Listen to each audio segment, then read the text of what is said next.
Hello friends, good morning. আশা করি তোমরা সবাই সুস্থ আছো, ভালো আছো। মুর্শিদাবাদ জেলার ছোট্ট একটি গ্রাম থেকে আমি অর্পিতা আরুষ লাইভ ব্লগের নতুন একটি ভিডিওতে সকলকে অনেক অনেক স্বাগত। আর আজকে দেখছো এখনও পর্যন্ত রোদ্রের দেখা নেই, এখন কিন্তু অনেক বাজছে, প্রায় 11:30।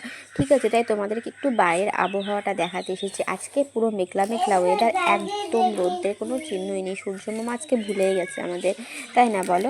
আর আমাদের বাড়ি গাছের ফুলগুলোও দেখছো কি সুন্দর লাগছে, তাই না বলো? এখনও কিন্তু যথেষ্ট ভালো হয়ে আছে, তারপর আস্তে আস্তে শুকিয়ে যাবে। আর এই দেখো পুরো আবহাওয়াটা দেখো, পুরো একদম মেঘলা ওয়েদার, কুয়াশা কুয়াশা পুরো। আর এখানে মা এখন কিছু বাসন আছে, সেটা মেজে নিচ্ছে। মায়ের রান্না বান্না সব কমপ্লিট হয়ে গেল সেই কারণে। তো চলো এখন তোমাদেরকে ঘরের ভিতরে আমি চলে যাই। বাড়িতে বাইরে ভীষণ ঠান্ডা লাগছে, আর এই সাইডটা উত্তর সাইড, সেই জন্য বেশি ঠান্ডা লাগছে।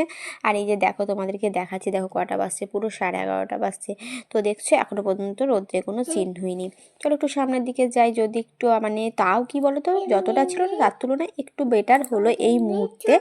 সেই কারণে একটু বাইরে এলাম, একটু রৌদ্র রৌদ্র ভাব আসলো অনেকটা দেরিতে, সেই জন্য এখানে এলাম, বাইরে এসেছি। আর এখানে দেখো একটু পেয়ারা পাচ্ছে, আমাদের গাছটা তো 12 মাসের পেয়ারা গাছ, তো সেই কারণে কিন্তু 12 মাসে পেয়ারা ধরে। আর যেটা বর্ষাকালের টাইম, মানে আষাঢ় মাসের টাইমগুলো, সেই টাইমটাতে কিন্তু অনেক পুরো গাছ জুড়ে পেয়ারা হয়। বাকি টাইমগুলোতে ওই একটা দুটো পাঁচটা ছটা এরকমভাবে হয়, তো যথেষ্টই ভালো পেয়ারা হয়, তো পুরো বছরই হয়। আর বর্ষাকালে একদম কি বলবো, একদম পুরো গাছ জুড়ে চলে আসে, তো ওই টাইমগুলোতে পেয়ারা খেতে বেশি ভালো লাগে আর বেশি টেস্টি হয়। কি খুব সুন্দর লাগছে এখন পেয়ারাগুলো খেতে, জানো? তো দেখো বেশ কয়েকটা পেয়ারা, খুব একটা বড় বড় সাইজ নয়। এখন এই কয়েকটা পেয়ারা দিলাম, কয়েকটা বড় করোনা, কয়েকটা ছোটো, এরকম হয়, কোনো ঠিক থাকে না। তো এই পেয়ারা কটা পাড়া হলো, খুব একটা বড় নয়, তো সেটা একটু বিট লবণ দিয়ে খাচ্ছি। আর এখানে দেখো হয়ে গেছে এখন বিকেলবেলা, মা এখন একটু পিঠে বানাচ্ছে, ঠিক আছে। আর এটা হচ্ছে কোনো দুধ পুলি বা ক্ষীর পুলি নয়, এটা হচ্ছে ওই দুধ পুলির মতো, ক্ষীর যেটা বানানো হয়, যেটা পুর ভরে, ঠিক আছে, সেরকমই একটা জিনিস। আর দুধ পুলিতে তোমার যেটা পুরটা করা হয় ক্ষীর দিয়ে, মানে চাছি দিয়ে, নারকেল দিয়ে।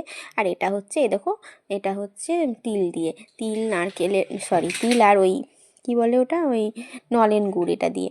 তো দেখো পায়ের কিন্তু তৈরি হয়ে গেছে, এটাকে মা পুর ভরে জাস্ট সিদ্ধ করে নিয়েছে, তারপর এটা গুড় দিয়ে খেলেই হয়ে যাবে।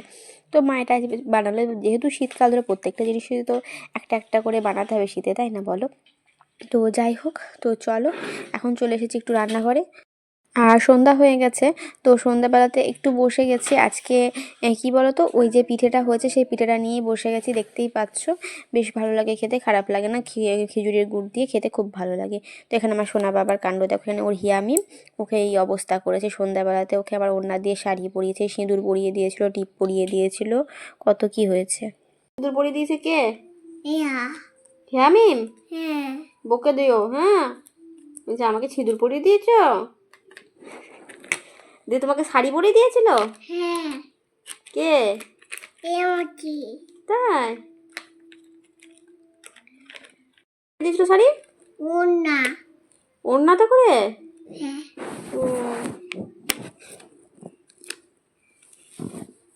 মা পেন তুলছিল। তো পিঠেটাকে খেয়ে আজকে কিন্তু সকাল সকাল সোনা বাবাকে নিয়ে বই নিয়ে বসে গেছিলাম। আর দেখো আমার সোনা বাবা পড়া কমপ্লিট হয়েছে, বইয়ের অবস্থা দেখো, মনে হচ্ছে কত না পড়া করেছে। যাই হোক, তো মোটামুটি ওকে পড়াটা একটু করিয়ে নিয়েছি, একটু তো বসাতেই হয় না, এইভাবে তো অভ্যাস করাতে হবে, তাই না বলো? তো যাই হোক, তো সকাল সকাল হয়ে গেছে, এখন বাজছে প্রায় 8টা, ঠিক আছে, 8টা সামথিং কিছু একটা বাজছে, 8টা। তো একটু ভাবলাম একটু কফি খেয়ে নিই, তো কফি খাই, তারপর কিন্তু অন্যান্য কিছু আজকে একটু পরোটা বানাবো। তো পরোটা না, নর্মাল পরোটা মাই বানায়, তো আমি একটু ভেবেছি কিছুটা চিজ পড়ে আছে, নষ্ট হয়ে যাবে না হলে, আরও কিছুটা আছে, তো সেই চিজটা ভরেই চিজ পরোটা বানিয়ে নেব, নর্মাল চিজ পরোটা, ঠিক আছে। এটা কোনো রুল ময়দা বা যেটা বলো ময়দা দিয়ে নয়, নর্মাল আটা দিয়ে, ঠিক আছে। তো চলো, কফি আমার বানানো হয়ে গেছে, এরপর কফিটা খেয়ে নিয়ে তারপর যাব পরোটার বানানো কাজে। তো ওই দেখো চলে এসেছি। এখন একটু কি বলো তো, আমি এলাম তখন অনেকটা দেরিতেই এলাম, আমি কিন্তু কফি খাওয়ার সাথে সাথে আসিনি, একটু বসলাম, তারপর এলাম। ঠিক আছে, এই যে দেখো বেশ কটা কিন্তু স্লাইস পড়ে আছে চিজের, তো সেটা দিয়ে বানিয়ে নেবো, নাহলে এটা খারাপ হয়ে যাবে। বেশ অনেক কদিন হয়ে গেছে তো আনা, তাই না বলো? তো যাই হোক, মা এখানে মানে ময়দাটা মাখিয়েই রেখেছিল, তারপর জাস্ট আমি এসে লই করে সব কিছু রেডি করে নেব। ঠিক আছে, তো চলো, একটা কি বলো তো, ওই চিজগুলোর মধ্যে একটা চিজের মানে একটা চিজের অর্ধেকটা কাটা ছিল, তো সেটা একটু শক্ত শক্ত ভাব লাগছিলো। তো যাই হোক, কোনো ব্যাপার না, বাকিগুলো তোমার প্যাকিং করা ছিল, কোনো ব্যাপার না। আর ওটা যেহেতু অর্ধেকটা কেটে নিয়েছিলাম লাস্ট টাইম যখন সেই পিৎজা বানিয়েছিলাম না, তখনই লেগেছিলো। তো যাই হোক, তো চলো এগুলোকে কিন্তু এইভাবে কিন্তু পুর ভরে নেবো, যেভাবে প্রত্যেকটা পুর ভরা পরোটাই বলো বা রুটি বলো, যে যেটা খাও নানারকম জিনিসই হয়, যেভাবে নর্মাল ভরে সেরকমই, কোনো ব্যাপার না। তো সেইভাবেই কিন্তু আমি পুরটা ভরে নিলাম, তারপর এটাকে লাগিয়ে নিলাম মুখ, তারপর এটাকে বেলে নিতে হবে, তাহলে কিন্তু কমপ্লিট হয়ে যাবে। চিজ পরোটা কে কে খাও বলো, আর খেতে কেমন লাগে বলো? আমি তো বলি যেটা আমার যেটা মনে হয়েছে সেরকম কোনো কিছুই লাগে না, তবে হ্যাঁ খাওয়া ভালো, যেহেতু চিজ আছে, চিজের মধ্যে যেহেতু প্রোটিন থাকে, তাই না বলো? তো সেটাই, এমন কোনো কিছু না, ঘিয়ের মতো তো একটা ব্যাপার, ফ্লেভার আসে, তাই না বলো? অনেকটা মানে একটা সেন্ট যেটা আসে ঘিয়ের মতো। তো যাই হোক, এই পরোটাগুলো ঘি দিয়েও ভাজা যেতে পারে, যার যেটা ইচ্ছে সে সেটা ভাজতে পারো।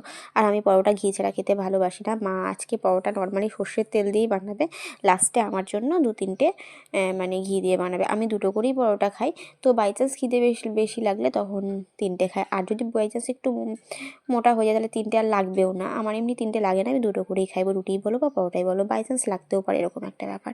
তো আগে তো লাগতোই না, এখন তাও একটু একটু লাগে, মাঝে মধ্যে একটু খাই, মানে 2টোর জায়গায় 3টে কি 2.5টা এরকম। ঠিক আছে, তো চলো এখন পরোটাগুলোকে বেলে নিই। আমি নর্মালি কিন্তু মানে ময়দা দিয়ে বেলবো, আমি বাড়িতে অত তেল ঝাল সেরকম মানে অত না খাওয়াই ভালো, তাই না বলো? তো সেই কারণেই আমি কিন্তু জাস্ট নর্মালি ময়দা দিয়ে এটা বেলে নেবো, তেল দিয়ে বেলবো না। তেল দিয়ে যারা মন চায় বেলতে পারো, বা ঘি দিয়ে যার যেটা মন সে সেটা বেলতে পারো, কোনো ব্যাপার না যে এরকম কোনো নেই ব্যাপার। তো যারা বলার কিছুই নেই, সবাই জানো, আবার যারা জানো না তাদের জন্য বলছি। ঠিক আছে, দেখো সবাই তো সব কিছু জানে না, নতুন নতুন সবাই শেখে, এককালীন আমিও জানতাম না, এখন আমি কিছু কিছু জিনিস জানি, তাই না বলো? তো এখন অনেক অনেক কিছু জানতে বাকি আছে, আমি একটু একটু জানি। ঠিক আছে, তো যাই হোক, চলো। তো বন্ধুরা, আমার ভিডিওর কোনো অংশ ভালো লেগে থাকলে অবশ্যই কিন্তু লাইক করে দিও, ভিডিওর কোনো অংশ ভালো লেগে থাকলে কমেন্ট সেকশনে কমেন্ট করে জানিও। যারা ভিডিও দেখছো আমার চ্যানেলে যারা নতুন, তারা প্লিজ সাবস্ক্রাইব করে পাশে থেকো, যারা ফেসবুক থেকে দেখছো তারা ফেসবুক পেজটি ফলো করে দিও। সবাই সুস্থ থেকো, ভালো থেকো, দেখা হবে নেক্সট কোনো ভিডিওতে। তো চলো, এখন দেখো মা কিন্তু পরোটাগুলো ভেজে নিচ্ছে, এগুলো কিন্তু সবই বেশিরভাগই সব সর্ষের তেল দিয়ে মা ভেজে নেবে নর্মালি। আর আমার জন্য বললাম যে এটা 2-3টে ঘি দিয়ে ভাজবার। এটা পরোটাটা দেখো ভাজতে গেলে একটা সাইড ফুটো হয়ে বেরিয়ে যাচ্ছে, তো চিজ বেরিয়ে আসছে, তো সেই জন্য আর ফুললো না। তো চলো বন্ধুরা, আজকের মতো এখানেই শেষ করছি। এই দেখো পনির দিয়ে খাবারটা খেয়ে নেবো।